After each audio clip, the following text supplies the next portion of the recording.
I put up a video of the Stratos 4000 scissor lift that I have in my garage for hobby purposes, and someone raised a query about how you actually jack the car up, what it rests on. And so this is for a four-wheel drive, which is a little bit different to the standard bits that you get for this hoist. Normally the sedans and monocoque vehicles, you just basically have the rubber blocks, but they don't fit for a four-wheel drive, which has a narrower separate chassis to the body.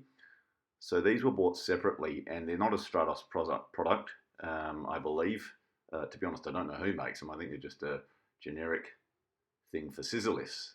So you can understand how these two yellow bars are going to sit on the platform of the scissor lift, and you've got these adjustable rubber blocks to alter the height if you want.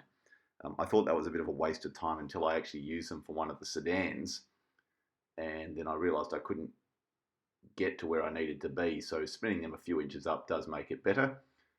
These two particular examples are pretty heavy. They're about 25 kilos each, and I'm just doing it with one hand. I'm only a skinny guy, so excuse the shabby footage here.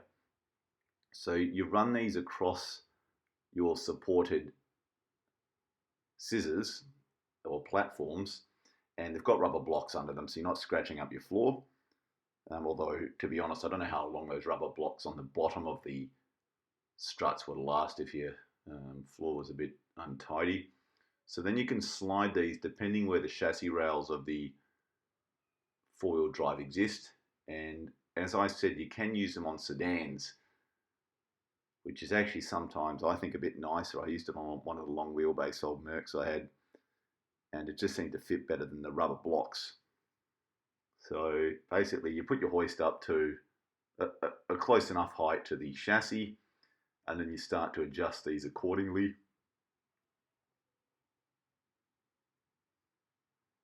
So you can see here how basically now you just adjust them a little bit to where they're going to rest on the chassis rails.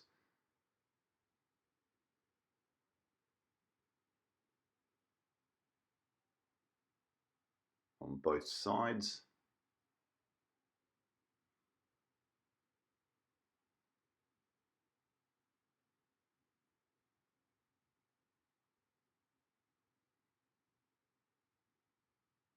So just checking everything's in order there.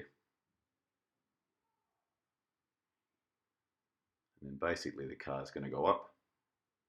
Checking one last time.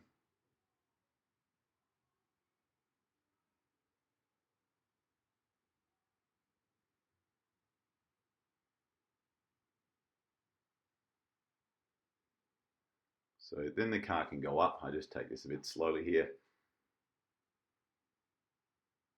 And then I put the car up to height. And you can see from underneath how they're resting on the rails here of our 40-year-old G-Wagon.